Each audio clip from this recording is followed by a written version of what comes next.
Ciao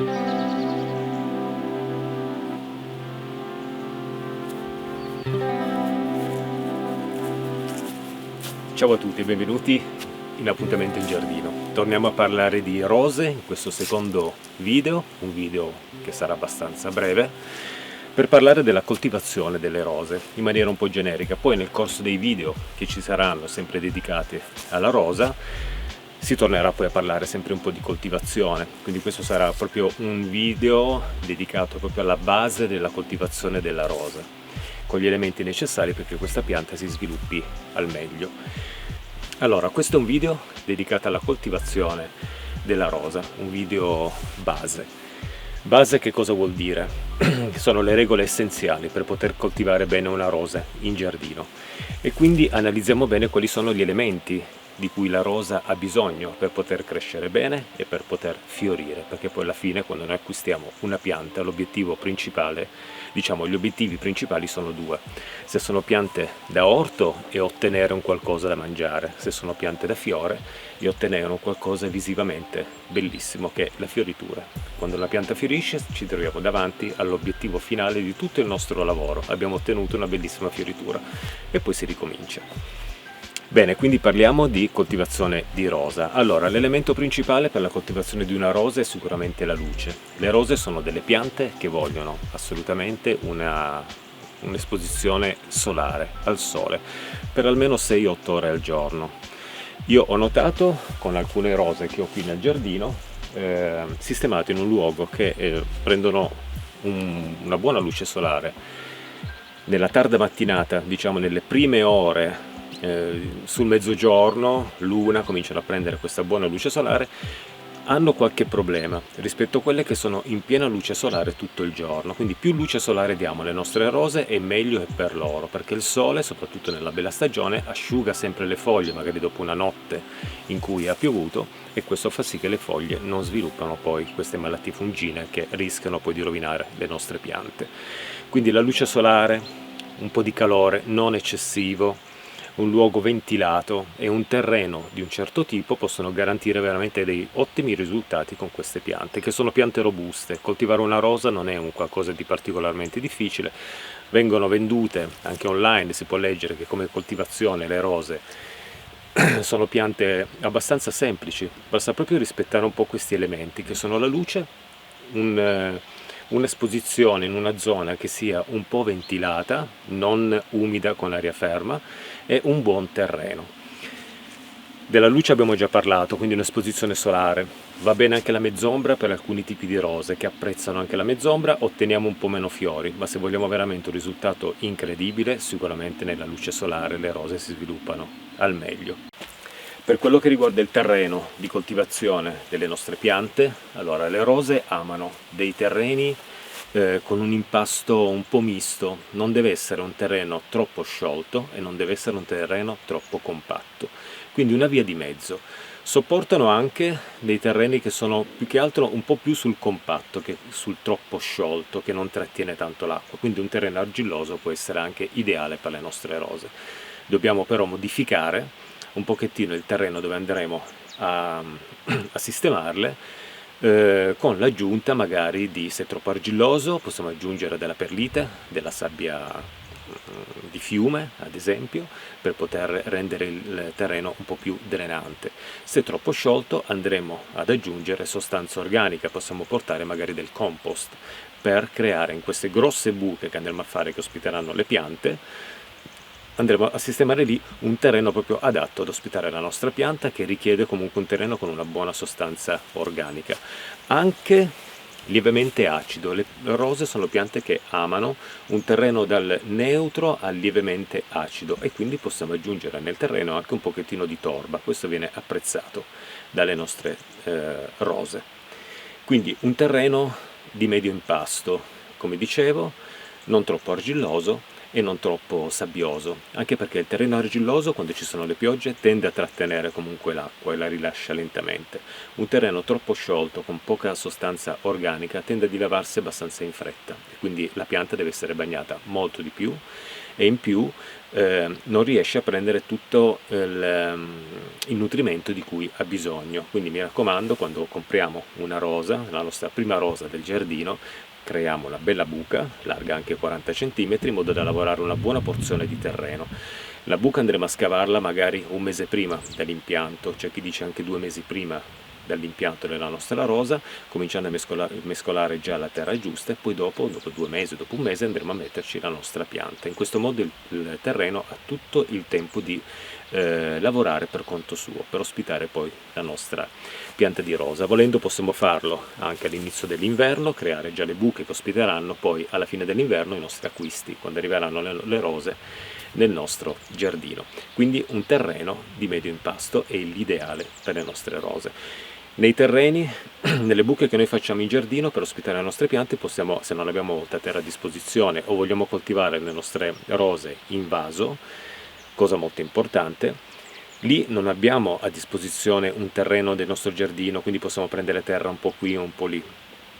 Dovremo comprare la terra, quindi compreremo un terriccio universale, un buon terriccio universale, e quello di per sé è già pronto per ospitare la nostra rosa, perché all'interno c'è già un po' di nutrimento, c'è anche un po' di perlite e anche un po' di torba, e quindi tutto è pronto. Per la coltivazione in vaso dobbiamo semplicemente prendere la nostra rosa, preparare un po' di terreno, di terriccio universale, e aggiungerlo nel vaso, piantando poi la nostra rosa. Quindi nel vaso è un pochettino più semplice, l'unica cosa è che bisognerà seguirla molto di più per quello che riguarda le bagnature, e anche l'esposizione deve essere sì al sole, ma cerchiamo di metterla in un posto in cui il vaso non si surriscalda troppo. Per la coltivazione della rosa in vaso infatti è consigliato quasi sempre un vaso di terracotta, perché lascia trasparire e non si scalda troppo. A volte nei vivai vedo vendute le piante di rosa in grossi vasi magari neri di plastica. Ecco, questi vasi, se lasciati al sole d'estate, prendono delle temperature incredibili e la rosa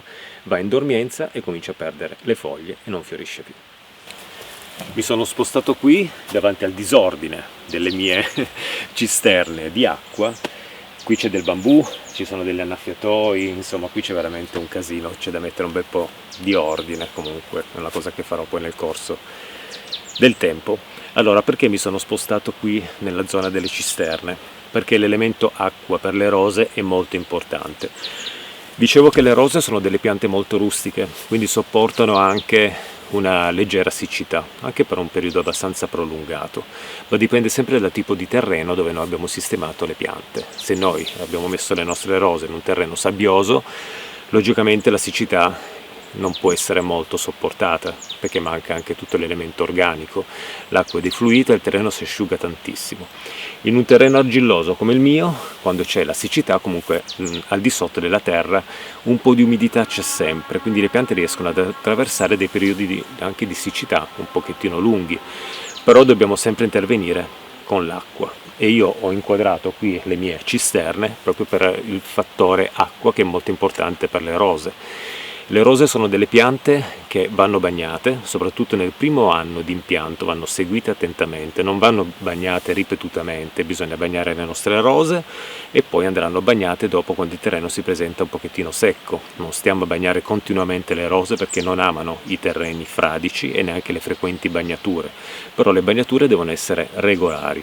Come ho detto in un video di appuntamento in giardino di 1 o 2 anni fa, quando ho parlato di rose e di bagnatura, è sempre meglio una buona bagnatura con una buona portata d'acqua, non lo so, alla settimana, piuttosto che tante piccole bagnature distribuite poi nel corso del tempo, che non bagnano mai totalmente il terreno. Perché le rose e molte piante che cosa fanno? Producono il sistema radicale al di sotto della terra e quindi si diffonde in base all'umidità, perché trovano una condizione adatta per potersi diffondere. Quindi loro crescono e si diffondono. Se noi bagniamo sempre con poca acqua tutte le volte le nostre rose, a bagnarsi sarà sempre lo strato superficiale della terra e quindi le radici, invece di crescere in profondità, tenderanno a distribuirsi proprio nella parte superficiale della terra, proprio perché devono prendere l'acqua. Che cosa succede? Che quando noi poi ci dimentichiamo per tanto tempo di bagnare le nostre rose, quello strato superficiale della terra secca totalmente e la pianta entra in sofferenza. Se invece facciamo delle bagnature ben fatte, con una buona portata d'acqua e bagniamo per bene il terreno anche in profondità, le radici manterranno la loro distribuzione naturale e andranno sempre a trovare quell'umidità che gli serve senza cambiare direzione di crescita, e questo permette alle nostre piante di essere sempre in salute, perché uno degli elementi che fa ammalare la nostra rosa è proprio una cattiva gestione proprio delle bagnature e dell'acqua. Per quello che riguarda le concimazioni delle rose, le concimazioni possono essere fatte 2 volte all'anno, alla fine dell'autunno, prima dell'inverno, quando le piante cominciano ad entrare in riposo, si può sistemare alla base della pianta una dose di stallatico, si può usare del letame molto ma molto maturo, si può usare stallatico pellettato in piccole quantità, oppure si può portare un po' di cornunghia e magari sistemarla al piede della pianta, ma non proprio al colletto, un po' intorno. Questo vale anche per le bagnature.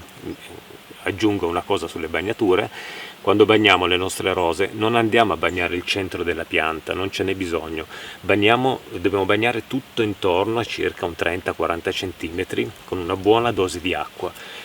Il tutto si inumidirà anche verso il colletto della pianta e la pianta prenderà la sua acqua. Se noi andiamo a bagnare il centro della rosa, bagniamo i rami, la partenza dalla terra della rosa stessa, e quindi aumentiamo la possibilità di malattie. Come anche le foglie non devono mai essere bagnate, lasciamo che a bagnarle sia sempre solo la pioggia.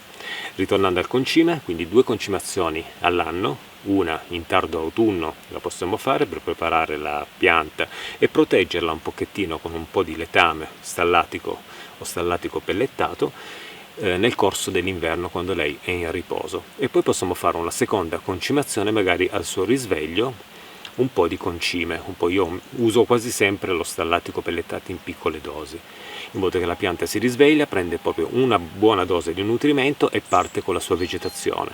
C'è da dire che poi metà giugno, fine giugno, luglio, agosto cominciano a diventare, e adesso ormai negli ultimi anni anche settembre, dei mesi che sono veramente troppo caldi, un sole torrido. Che cosa succede? Che le nostre piante di rose in quel periodo estivo entreranno in una sorta di riposo. Un riposo che è fatto in questo modo: la pianta comincia a perdere un po' di foglie perché deve cercare di trattenere più umidità dentro la pianta stessa, quindi per ridurre un po' la traspirazione perde delle foglie, farà meno fiori, ne farà qualcuno, a volte sono molto piccoli rispetto a quelli della primavera, perché la pianta entra in fase, appunto come dicevo, di riposo.